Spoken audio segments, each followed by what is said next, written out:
कई वर्षों से कई मुद्दों को लेकर हम लोग लगातार we the people, OBC front of India, Jai Bhim mission, संविधान बचाओ संघर्ष समिति, जैसा कि आप देखते हैं लगातार हम लोग बहुत सारे मुद्दे को उठाते रहे हैं। जो जन कल्याण के मुद्दे हों, जाति जनगणना का सवाल हो, रोजगार का सवाल हो, शिक्षा का सवाल हो, free fair and transparent election. Bharat सबसे बड़ी लोकशाही है, तो फ्री फेयर और ट्रांसपेरेंट इलेक्शन भी दिखना बेहद ज़रूरी है। भाई हरियाणा के चुनाव में जिस तरह से घपलेबाजी हुई है आपने देखा ही होगा, सब आपके सामने है। हम लोग 28 तारीख को दिल्ली में एक बड़ा कार्यक्रम करने जा रहे हैं जिसमें आप सभी आमंत्रित होंगे। वो पोस्टर मैंने आप लोग को शेयर कर दी है।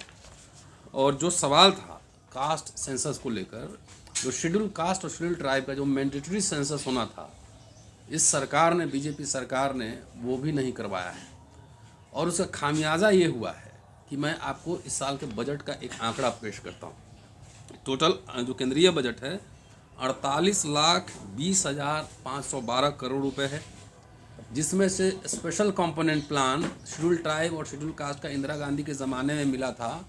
और उसका उद्देश्य ये था कि शेड्यूल कास्ट और शेड्यूल ट्राइब का जो पॉपुलेशन है उसके पॉपुलेशन के हिसाब से बजट में प्रावधान किए जाएँ। लेकिन इस सरकार देखिए कि इतने रुपए के बजट में SC ST को कितना अलॉट कर रहा है, इसी से पता लग जाएगा कि कितना सोशल जस्टिस को लेकर ये सरकार सिंसियर है। तो 48,20,512 करोड़ रुपए पूरा बजट है, जिसमें से 1,65,493 करोड़ रुपये शेड्यूल कास्ट कम्युनिटी के लिए है, जो कि 3.43% बनता है। 3.43%। अगर रफली आंकड़ा भी ले लिया जाए कि शेड्यूल कास्ट की आबादी अगर 15% है तो उनको मिलना चाहिए था, बजट में प्रावधान होना चाहिए था 7,95,384 करोड़ रुपए, इतना कम से कम मिलना चाहिए था। और शेड्यूल ट्राइब का जो अलॉटमेंट हुआ है 1,32,214 करोड़ रुपए, जो कि बनता है 2.74%।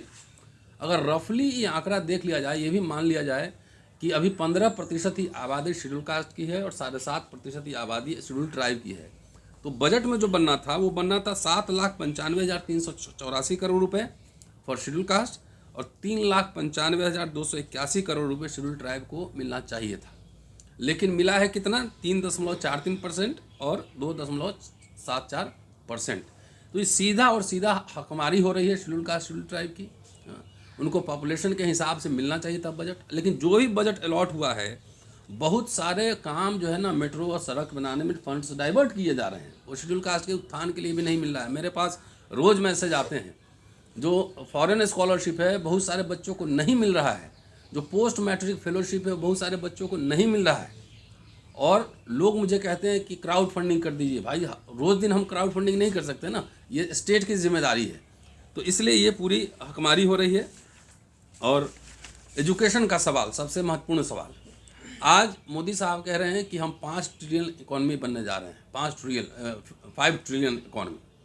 एक बात बताइए कि जब भारत गरीब मुल्क था आज़ादी के बाद, और Jawaharlal Nehru prime minister, doctor Ambedkar social justice law minister और शिक्षा मंत्री अब्दुल कलाम आज़ाद साहब थे, भारत उस समय गरीब मुल्क था। लेकिन गरीब मुल्क में फ्री का एजुकेशन दिया गया, शेड्यूल कास्ट शेड्यूल ट्राइब को फेलोशिप दिए गए, फ्री में एडमिशन हुए, फ्रीशिप मिला, वजीफ़ा मिला, यूनिवर्सिटी कॉलेज में सब पढ़ पाए।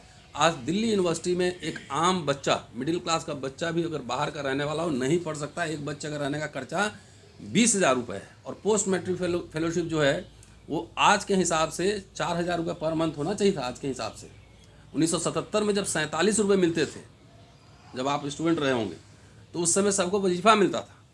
आज वो वजीफ़ा कहाँ गया? पोस्ट मैट्रिक फेलोशिप कहाँ है? बजट बिहार सरकार ने 16 में ही बंद कर दिया। तो इस बहुत सारे मुद्दे हैं जिसमें हम लोग बात करने जा रहे हैं कि कम से कम schedule caste schedule tribe OBC के लिए एक सेपरेट निधि, फंड, आयोग, उसको अलग से खर्चा करने का डिपार्टमेंट बनाया जाए। तमाम ऐसे मुद्दे हैं जिस पर चर्चा होगी। आज इस मीटिंग में हमारे साथ कई साथी मौजूद हैं। राजेंद्र पाल गौतम साहब हैं, कोई परिचय के मोहताज नहीं है, जय भीम मिशन चलाते हैं और लीडर हैं हमारे। DN सिंह साहब हैं, ये किसानी प्रतिष्ठान चलाते हैं और national movement for old pension scheme के राष्ट्रीय संरक्षक हैं। ओल्ड पेंशन स्कीम भी हमारे एजेंडे पे है, उस पर बात करेंगे। विजेंद्र यादव साहब हैं, आप जानते हैं, एक्टिविस्ट हैं। अनिल पटेल हमारे साथ बैठे हैं और एडवोकेट प्रवीण कुमार भारती यहाँ पर हैं। और किसान नेता राज बहादुर यादव साहब हमारे साथ हैं।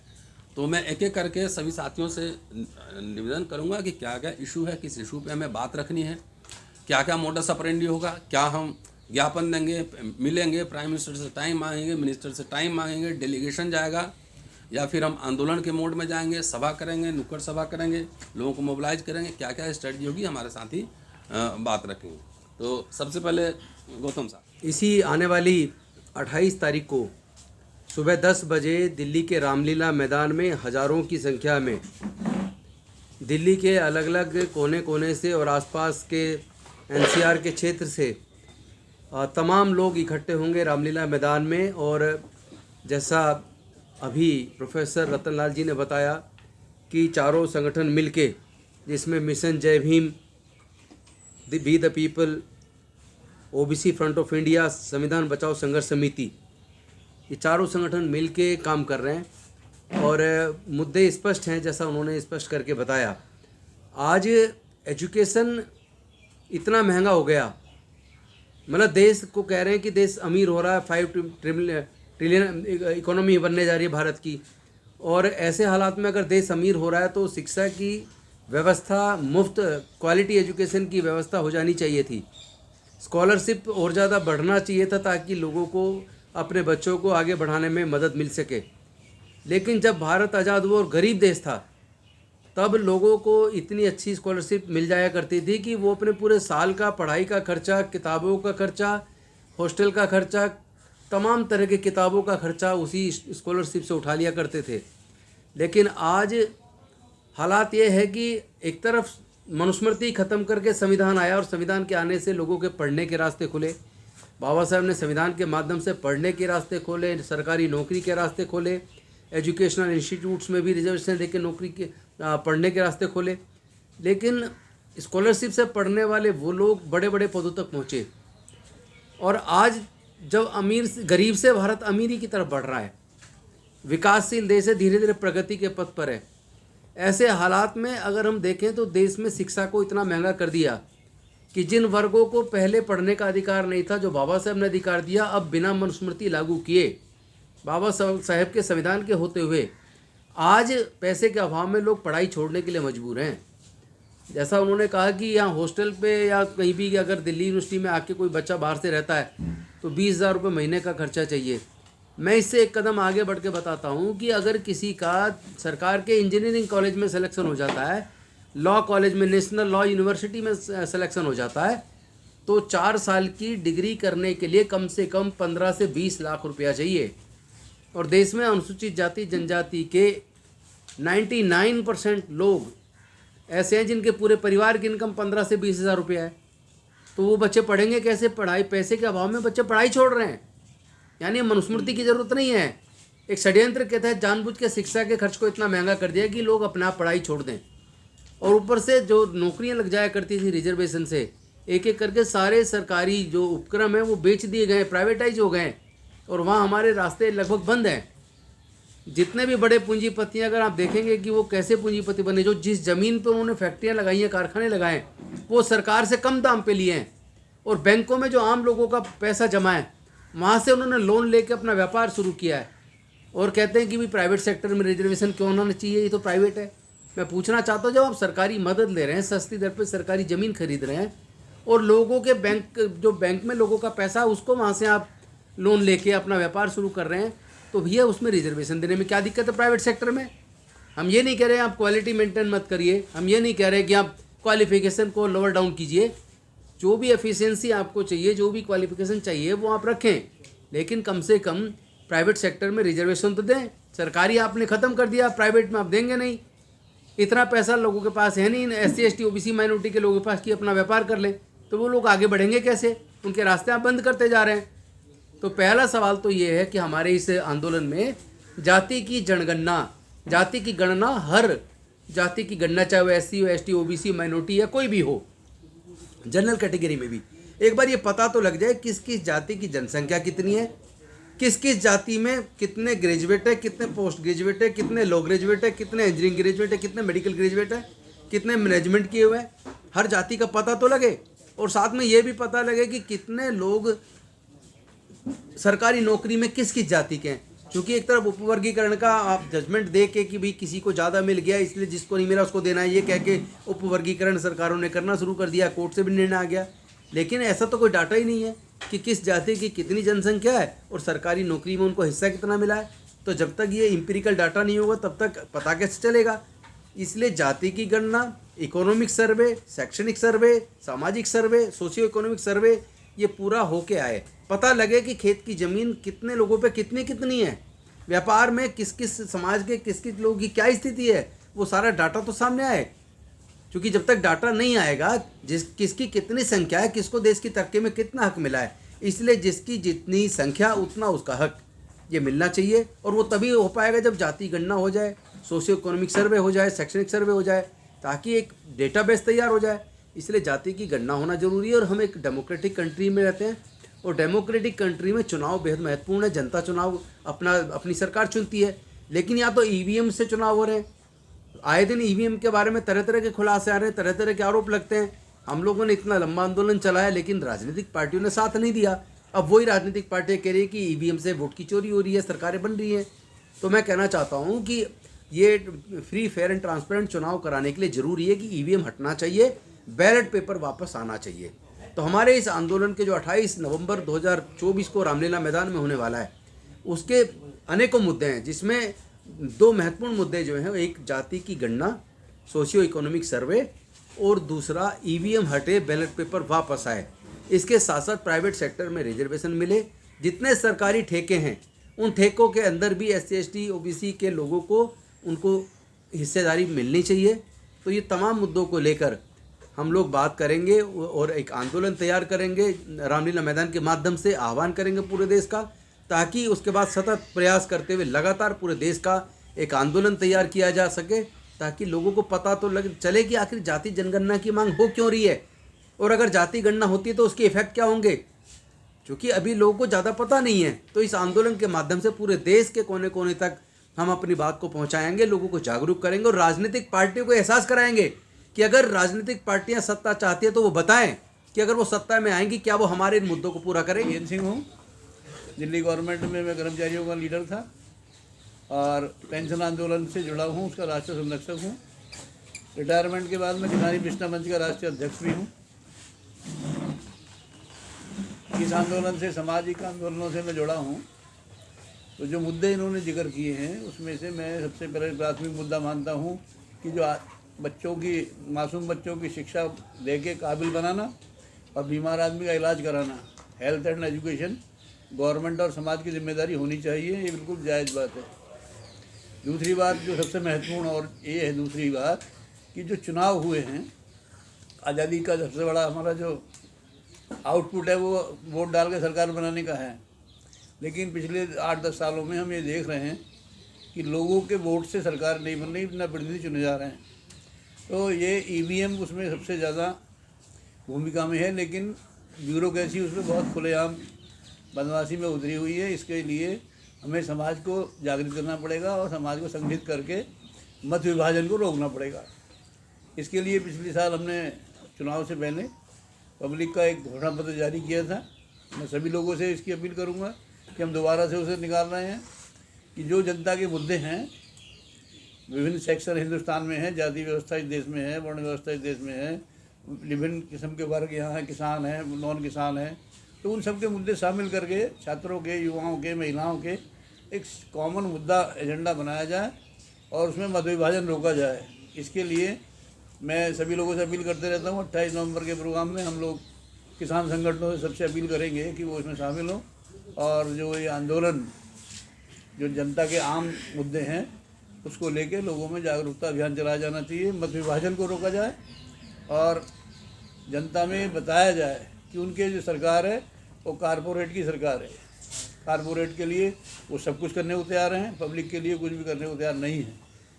जहाँ तक शिक्षा का भी बताया इन्होंने, मैं भी पढ़ा हूँ सरकारी स्कूल में।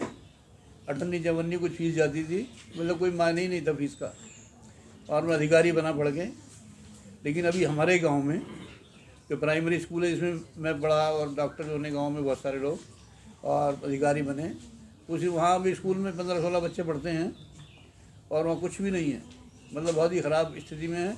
और जो मजदूर हमारे गांव में रहते हैं उनके बच्चे भी प्राइवेट स्कूलों में जाने के लिए मजबूर हैं, जो कमाते हैं वो वहाँ दे आते हैं।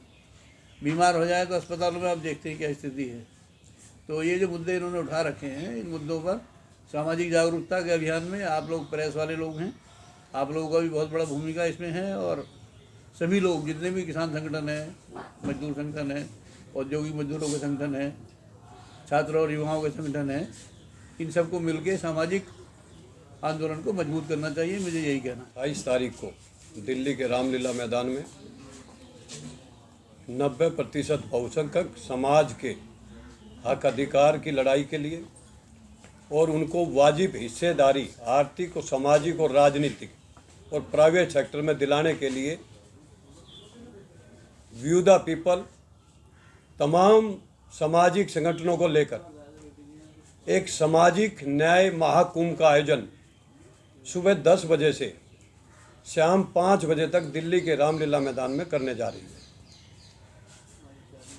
सामाजिक न्याय महाकुंभ में प्रमुख मुद्दे जो हैं वो देश में जो हर 10 साल बाद जो जनगणना होती थी, अब की बार उसको जो वर्षों पुरानी मांग है कि देश में हर जाति की गणना कराकर उसकी आर्थिक, सामाजिक और राजनीतिक स्थिति को देखते हुए उसके लिए योजनाएं बनाई जाए, उसके लिए फंड की व्यवस्था की जाए। क्योंकि इस डिमांड को हमें करने की क्यों ज़रूरत पड़ी? क्योंकि आज़ादी के 78 वर्ष में 10% लोगों ने 90% बहुसंख्यक समाज के हक अधिकार को छीनने का काम किया, आरक्षण को ख़त्म करने का काम किया। आज वो लोग आर्थिक, सामाजिक, राजनीति और प्राइवेट सेक्टर में देश की संस्थानों पर, देश की राजनीति पर 90% कब्जा जमाए बैठे हैं, जबकि देश के 90% बहुसंख्यक समाज जो उनको हिस्सेदारी मिलनी है वो नहीं मिल पा रही है। इसीलिए व्यू द पीपल के नेतृत्व में 28 नवंबर को जातिगत जनगणना जो बहुसंख्यक समाज की सभी बीमारियों की एक ऐसी दवाई है, अगर ये जनगणना हो जाती है तो सरकार पर दबाव बनेगा कि जो 10% लोग ही कब्जा जमाए बैठे हैं वो कैसे जमाए बैठे हैं, क्योंकि बहुसंख्यक समाज की आर्थिक स्थिति, सामाजिक स्थिति, राजनीतिक स्थिति बिल्कुल खराब है।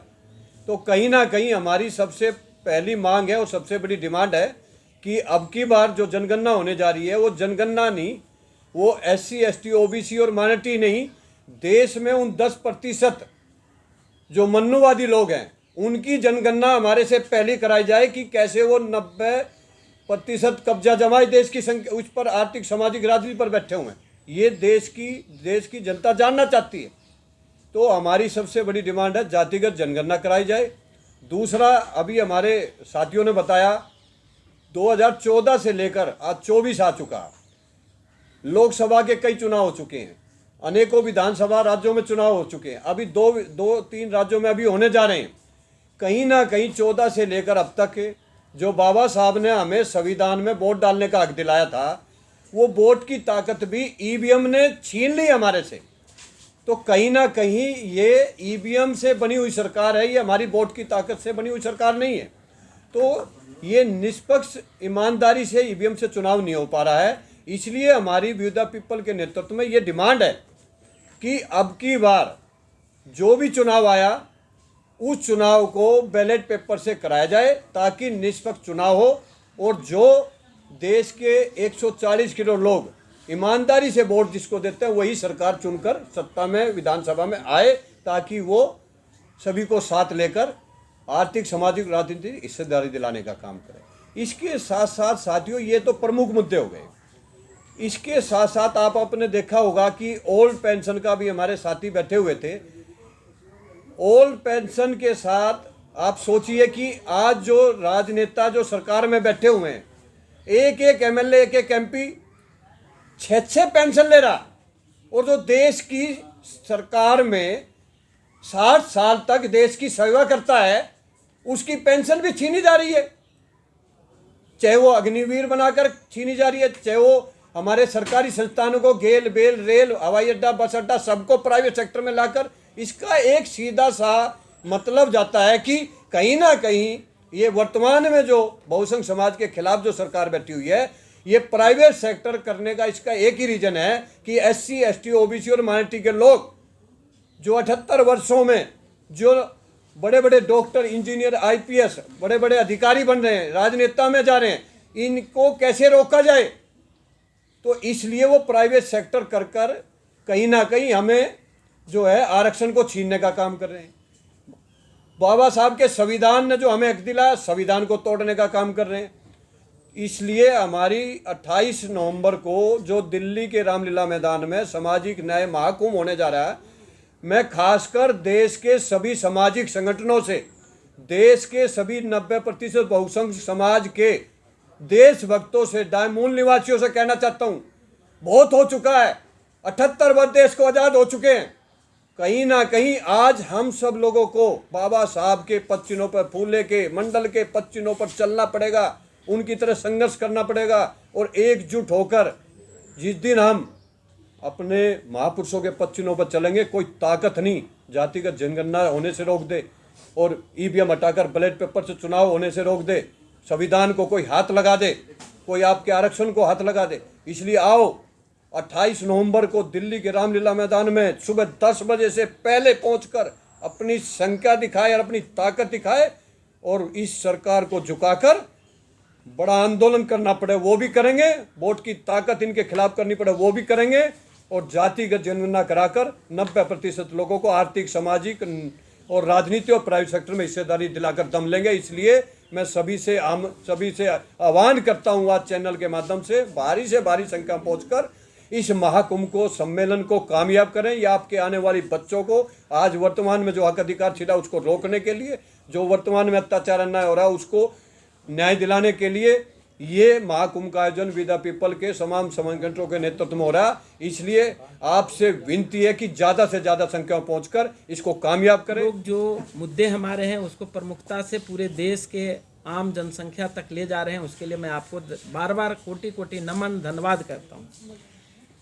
पूर्व के हमारे विद्वान प्रोफेसर, डॉक्टर, पूर्व के मंत्री बता दिया है आप लोग को, और जो कुछ रह गए हैं उसको मैं आपको बताना चाहता हूँ ये आपके प्रेस माध्यम से। सबसे पहले नंबर तो तमाम देशवासियों को मैं आह्वान करता हूँ, जो 90% के लोग हैं, जो भी कहीं बैठे हैं दिल्ली NCR के खास करके, क्योंकि टीम लगी हुई इस बार और पूरे है जो कि दिल्ली NCR में चप्पे चप्पे पे सारी हमारी टीम जा करके लोगों को समझाने और ये कार्ड को बांटने का काम कर रही है।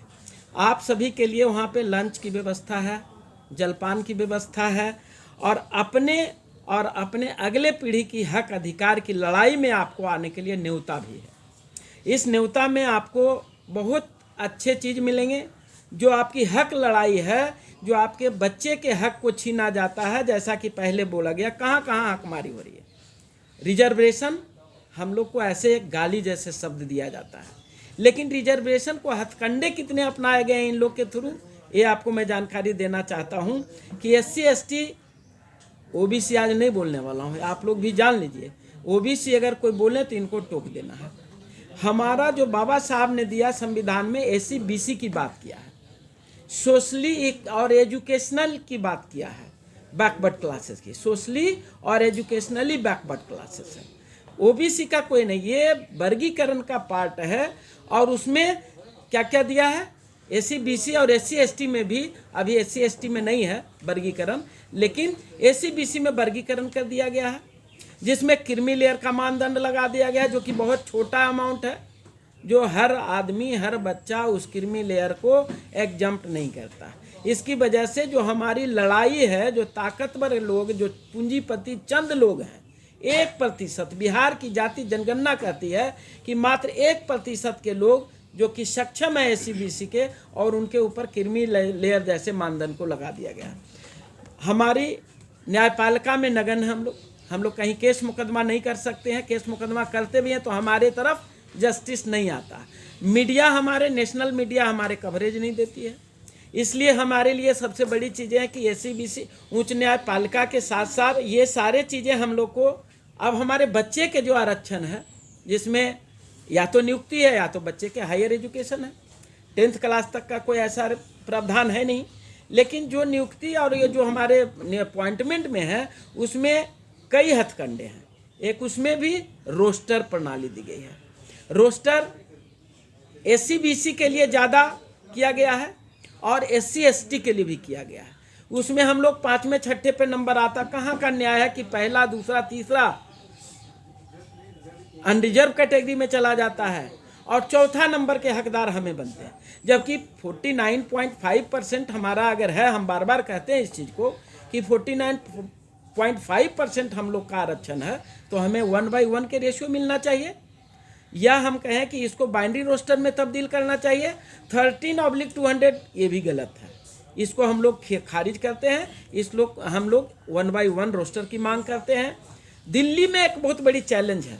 1993 शादी यहीं किया, बच्चे यहाँ पैदा किया, और जो बच्चा पैदा हुआ है वो बच्चे को भी आपको डोमिसाइल सर्टिफिकेट देना पड़ेगा। इसके वजह से हमारे तमाम 90% के जो बच्चे हैं वो एजुकेशन में से वंचित हो जाते हैं, नियुक्तियाँ से वंचित हो जाते हैं। तो ऐसे मुद्दे को हम लोग ख़त्म करने का प्रयास किए हुए हैं।